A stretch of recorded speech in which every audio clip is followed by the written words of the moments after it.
Comment survivre à une réunion de famille sans perdre son sang-froid? Nous avons tous déjà vécu cela.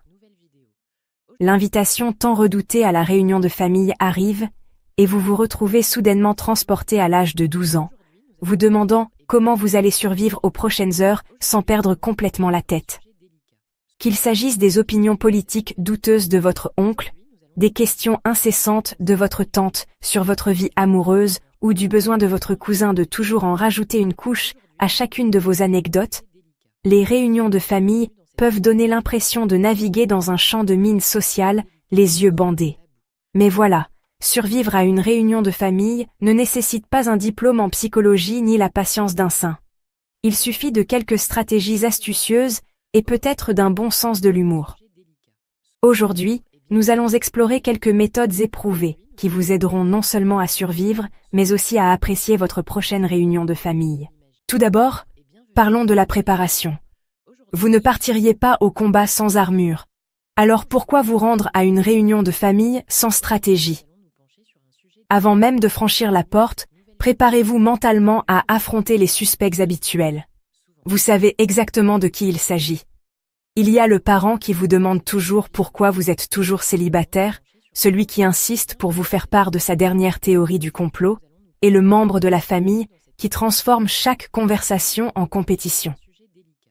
Créez ce que j'appelle votre kit de secours pour les conversations.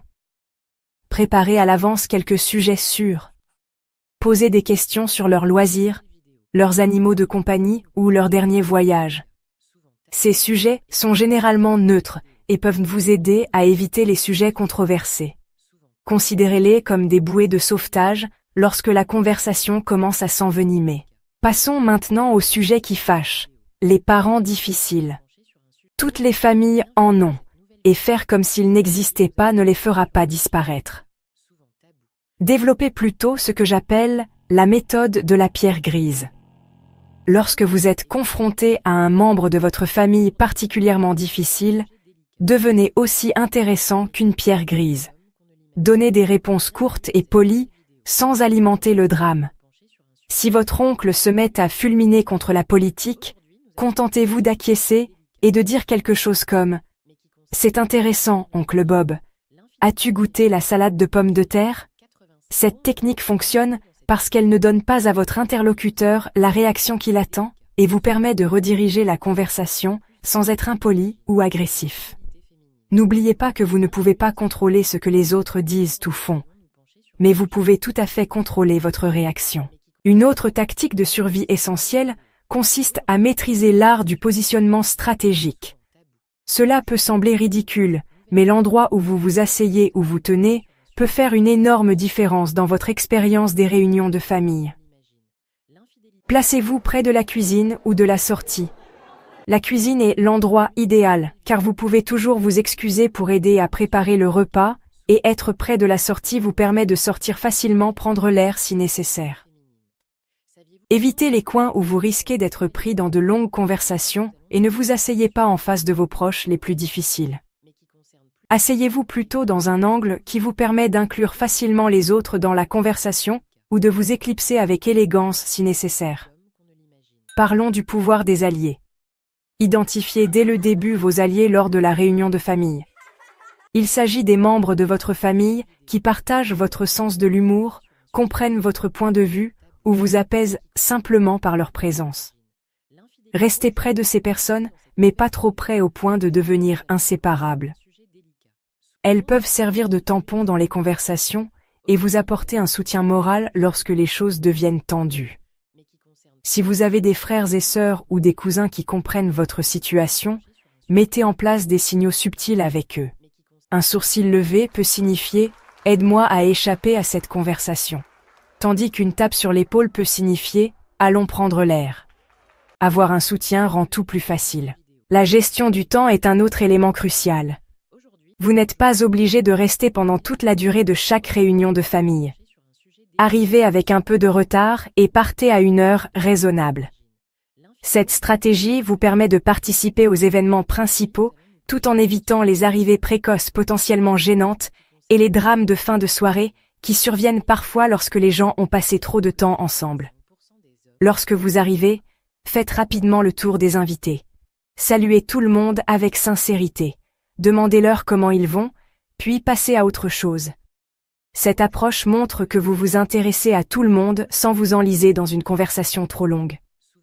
Maintenant, parlons de l'importance d'avoir un plan de fuite. Cela ne signifie pas que vous devez constamment chercher la porte, mais avoir une raison légitime de partir peut vous apporter une tranquillité d'esprit. Peut-être avez-vous prévu de sortir avec des amis plus tard, ou devez-vous aller voir votre animal de compagnie, ou encore avez-vous un rendez-vous tôt le lendemain matin. Avoir une stratégie de sortie réduit l'anxiété, car vous savez que vous n'êtes pas pris au piège. N'oubliez pas le pouvoir de l'humour. Le rire est vraiment le meilleur remède, surtout lors des réunions de famille. Lorsque la tension monte, une blague ou une anecdote drôle au bon moment peut complètement changer l'atmosphère. L'autodérision fonctionne particulièrement bien, car il est difficile de contredire quelqu'un qui se moque déjà de lui-même. Enfin, n'oubliez pas de prendre soin de vous pendant ces événements.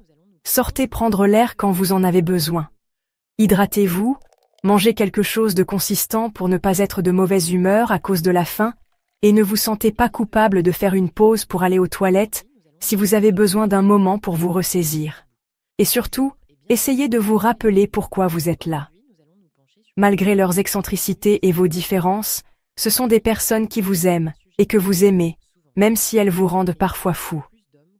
Concentrez-vous sur les moments positifs, les souvenirs communs et l'amour qui vous unissent tous. Les réunions de famille ne doivent pas nécessairement être des épreuves d'endurance.